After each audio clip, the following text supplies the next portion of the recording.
Alrighty. Hello, everybody.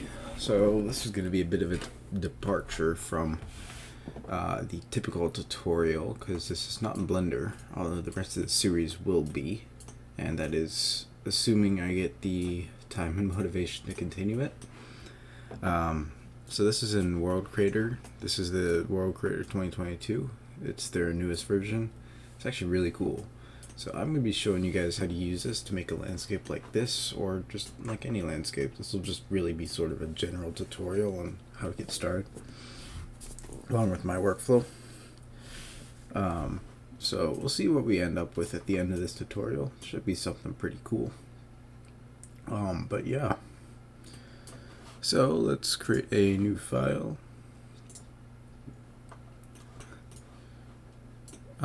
By the way, I should explain a bit more about what I want to do with this. So I want to make a tutorial on creating realistic landscapes beyond just simple height maps and stuff. So World Creator released a new this will be like in Blender as well. So World Creator just released a new short movie, which I will put in the description below. It's a couple minutes long. It has some absolutely stellar scenes. And I wanted to sort of try my hand at recreating some of them in Blender and in their software, of course. So I'll see if I can do that, but this should stand alone as a good standalone tutorial. Here,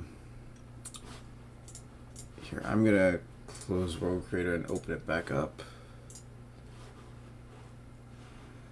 Let's go World.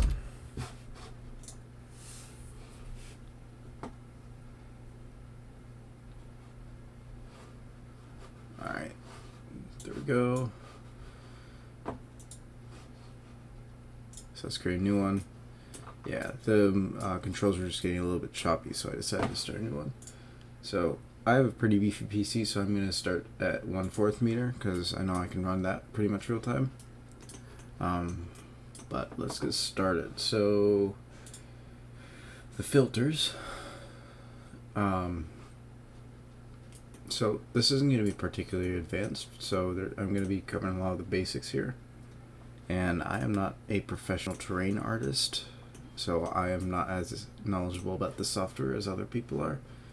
But so this is a filter-based software, so you take this base height map that you're given, and you can modify this as well, by the way. It's not like it's dead set, just noise. But you can use filters and apply those filters. Like, let's see, we got erosion. Like, this is an erosion filter that they have, right? Then you can apply maybe some sediment, right? That sort of thing. And you can also mask these filters. But yeah, so let's get started, eh? So I'm going to start by adding a rocky cliffs one, because I love how this sort of carves out these cliffs a bit. It definitely makes the terrain look a bit more interesting, I think. So, and you can sort of change how much influence of this you want. And what's really cool is these under rules here, you can add this distribution. This is basically just the masks.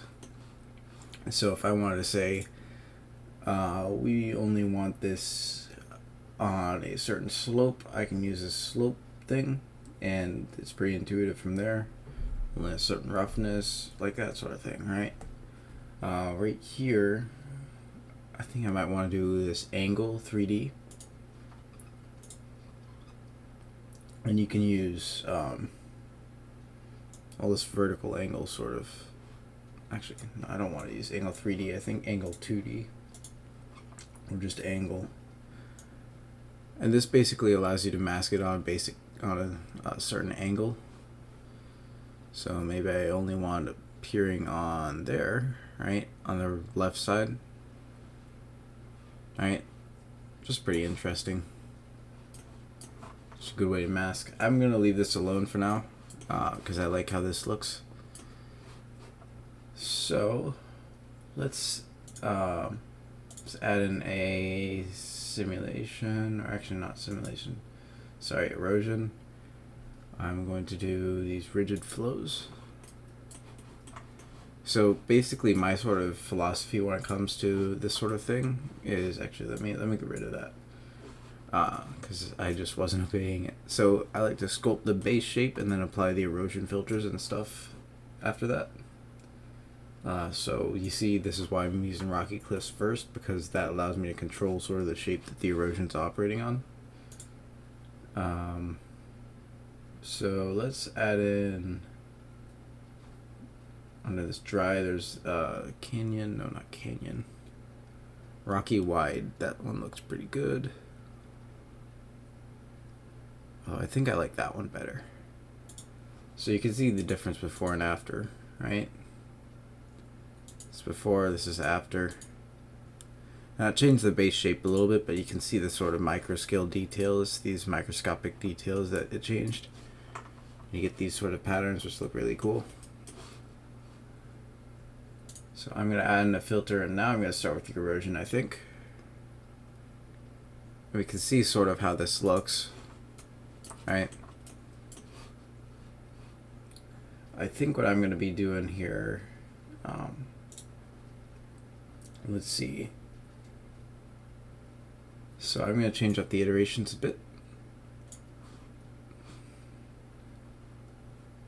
Turn down the smoothness probably.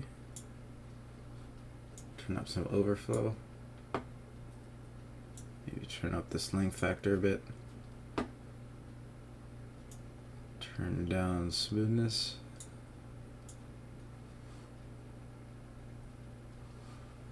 You see, you can easily get these really neat effects and stuff. It's kind of cool.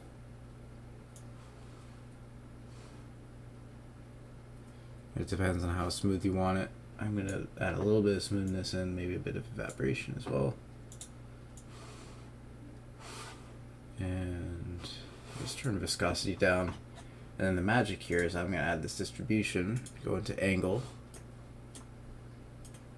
And let's see. Let's add in a bit more tolerance there.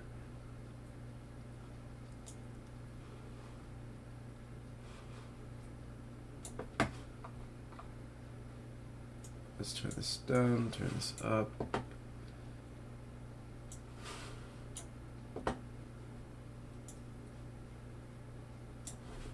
So we can really get these like interesting flows only on one side of it, and that allows for very interesting shapes, because it looks like it's sort of like the wind is eating away at it.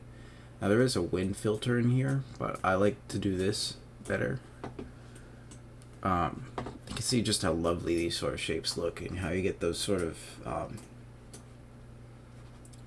well, you can see it. But so there's many different types of erosion. There's this hydraulic erosion, which is a simulation based one, which I think is pretty neat. And then erosion, we just play with rocky flows, right? But there's this rocky erosion, which I think I'm going to add here. Wide flows, thin flows. This one sort of like sweeps away a lot of the material. Soft flows. Here, let me get into a better angle. So you can just really experiment with all of these. So I like wide flows because it gives you those little channels. It's important to also bring these bottom two ones up a little bit so you get that extra detail. I think that's really cool. And you can see the before and after, by the way. You can see a lot more channeling. But yeah. So this is, and you can change these strength parameters. And this looks really cool. I think for a sedimenty look, I don't really like it that much. So let's change the strength down a bit. I think in moderation, this one will look really cool.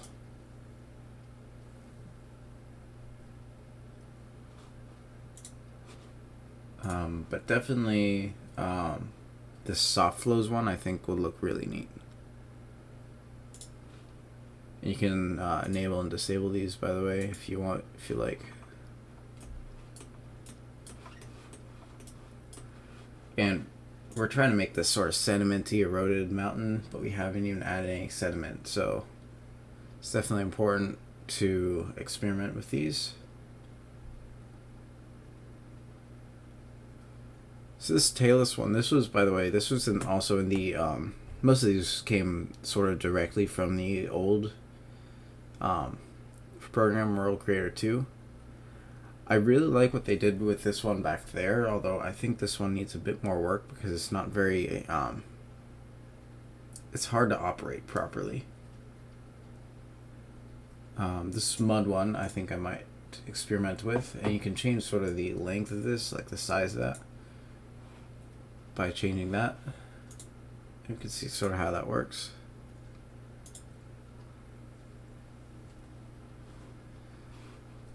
So I think I want this to be really subtle, because this does add something, but it can get a bit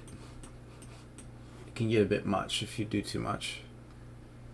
So that's before, this is after. And I'm going to change I'm just going to look at this from different sun angles just to see how this looks.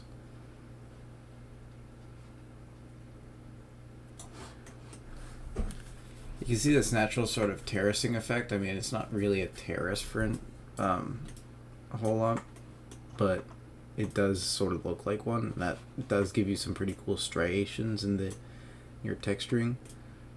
And I'm not sure if that was intended by the developers, but that is a really cool feature. But yeah, so that's sort of it for the terrain shaping, I think. Let's go into the texturing. So in the thumbnail and in the first section of the video, I showed you I had this like really nicely textured terrain, and I only had about 4 layers, and none of those layers, 4 material layers, none of those layers were anything close to even being saturated, but the end result looked like rocks, right? So I'm going to share with you guys my texturing workflow, which I really like, and I'm really happy they have this in this new version already. But there's these this gradient feature. This is what I've been using, and it's very neat. So I'm gonna add in, if you change this from none to custom, you can use, there's 5 slots here. So you can import a texture, or yeah, like gradient texture or something, and use this distribution to apply certain values of it throughout the terrain. And what I actually do is I just take a quixel texture and use one of these. I think I start with snow generally, and that gives you some really nicely textured results. And by the way, you have to change this down a bit. This one doesn't actually work all that well with snow. So it's actually, let's Control Z with that. I think it would be interesting just to leave this one white. So let's add in this.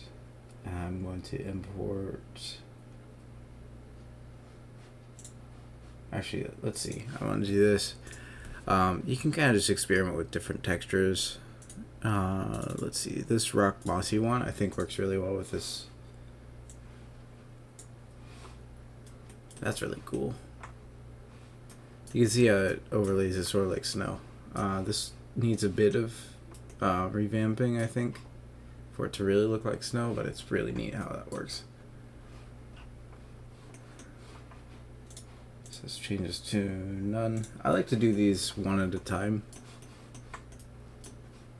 And you can change this sort of range to, oh, I gotta go to this one, to sort of adjust the colors so that you get something a bit neater. And you can, I mean, you can mess with a lot of stuff here. I think this one works really well for like cliffs and stuff because you get these really neat edges, but it ends up banding and stuff around these sort of very smooth areas, and it looks a bit weird. But anyways, let's fix that by adding a new material. And we can Let's see, let's add in a custom gradient. Let's import a different one. Let's import this mossy ground one. And we can change this to dirt. And that'll give us a bit of like this sort of mix between the mossy and that stuff. And I think that works pretty well for dirt and stuff. So let's mask this out by using these distributions. So I'm going to use the slope right here to mask that out, and I'm going to change this value up a bit so we get this also on some cliffs and stuff.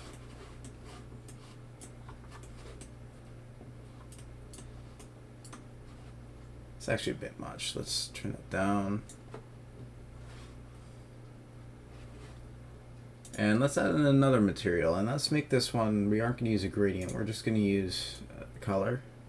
By the way, if you change the color when you're when you have a gradient, this color just basically multiplies it by the gradient. And we are going to use the flow distribution here to basically mask this out. And the way we can easily see that is just by changing this back to white and disabling these other layers, but I also add in a white layer, or sorry, a black layer at the bottom. And we can use this to really easily preview what we're doing. And I think that's really cool. So when we're messing around with the flow, you gotta make sure you select this. And there's a bunch of different parameters here, and you can sort of see what happens if you mess with them a bit. Change this evaporation, you get that. Now I like this sort of look, so I'm going to do that.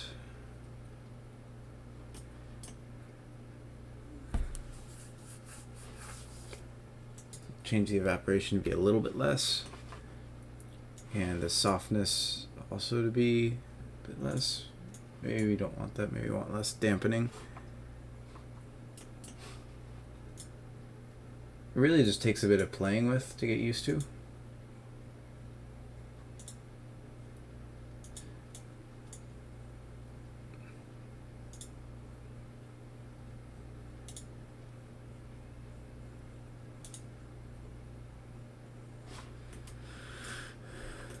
So basically the goal of this is we just want a good sediment layer, and so we can also use this, if you click on this FX plus, we can use this to basically add in modifiers on this thing. So I'm going to add in a contrast one, up the contrast quite a bit.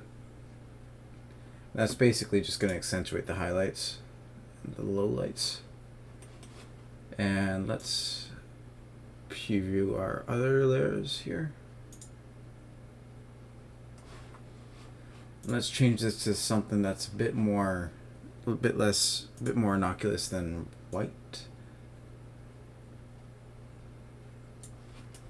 I think what I might do here is I might use also a gradient, just so that it's not uniform.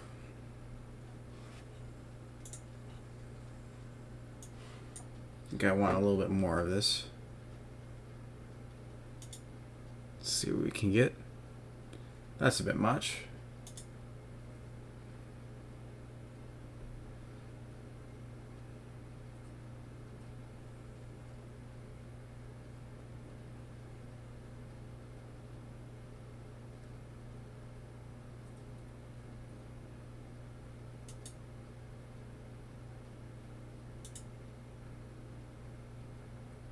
A little bit more. It's very sensitive sometimes, like these things can look very differently depending on which values you set, even if they're subtle changes. I think that looks pretty good. What I think I'm gonna do is I'm going to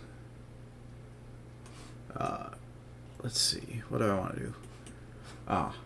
So I'm gonna add in another custom gradient. This time I'm gonna use one of the AOs of the objects of the texture I'm using as the gradient, and I'm going to set maybe rocky. I don't know.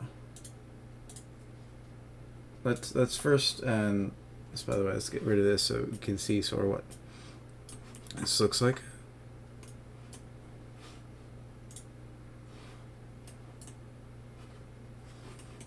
Aha, that's pretty interesting.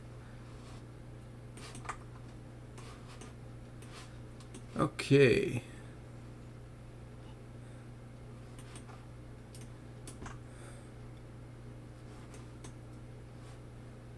So let's see if we can, in the distribution properties, we can adjust this.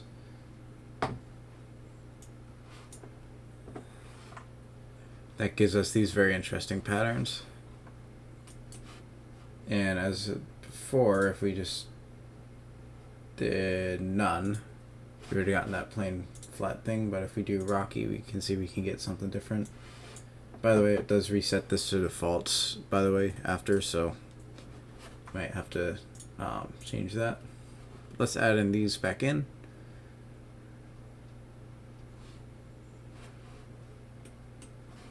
Oh, I forgot to enable the flow. That's pretty interesting. Let's make this a bit brighter because the gradient made it a little bit darker.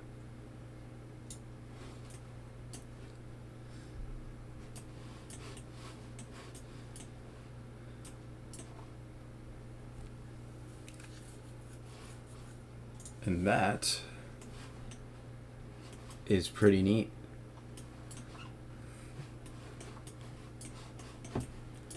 And I also love World Creator's new rendering technique. It just looks so fantastic. And if we, you can also see, let's see, where is it? It's like a fast rendering option.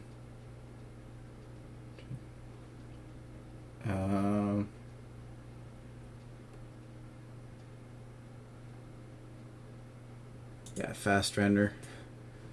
I mean, this is also pretty neat, but it's also like notably less visually accurate, right? There's not, I mean, there's some bounce light, but it's not very apparent. Actually looks really good in this scenario though.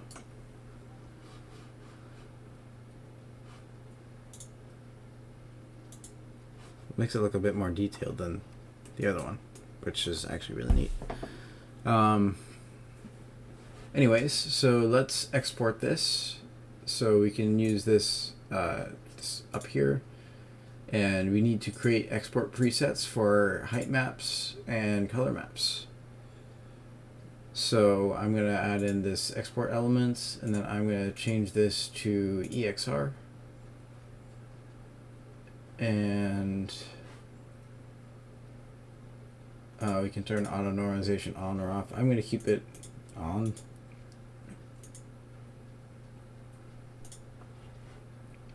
And then I'm going to select a folder, and I'll select projects, visual effects, Blender, tutorials, and then landscape. And that will be the folder. And you can probably just leave this, you can probably just leave that as it is, unless you really want to name it specifically what you want to name it. So I'm going to export selected. Boom. And let's add in a color map preset. And let's, okay, this is PNG. Probably don't need 16-bit, although you can check that. And let's go to, let's make sure this is in the same folder. So go back to where you were before. Visual effects, Blender, tutorials, landscape, and export selected.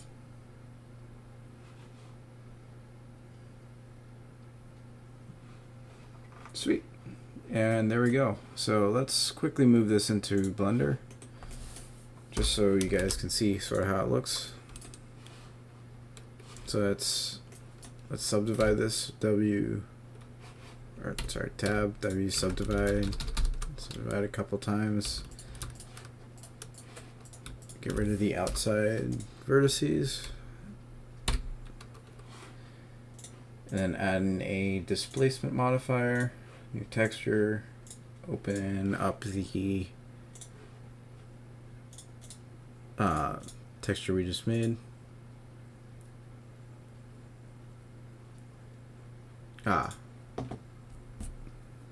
Here, I put it right there.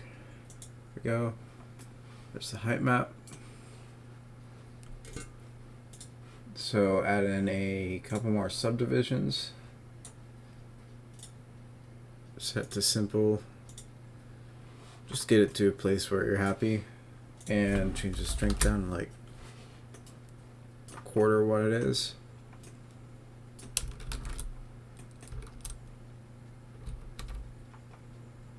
There we go.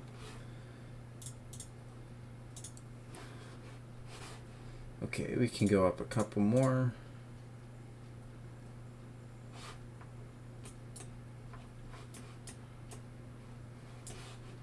All right. Come on. And then shading.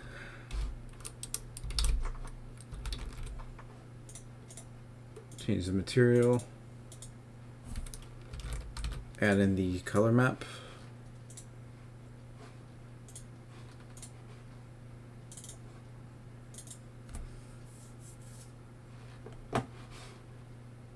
And make sure we have roughness and specular set to the appropriate levels. Let's go into cycles, GPU compute, and let's go into rendered view. And if you set up an atmosphere material, it'll look pretty good. Come on, man. I'm so used to world creator controls now, it's so annoying. Oh, come on.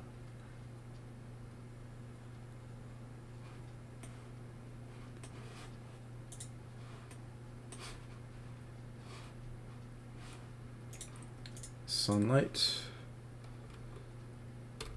It's like 10. Shift S, selection to cursor. And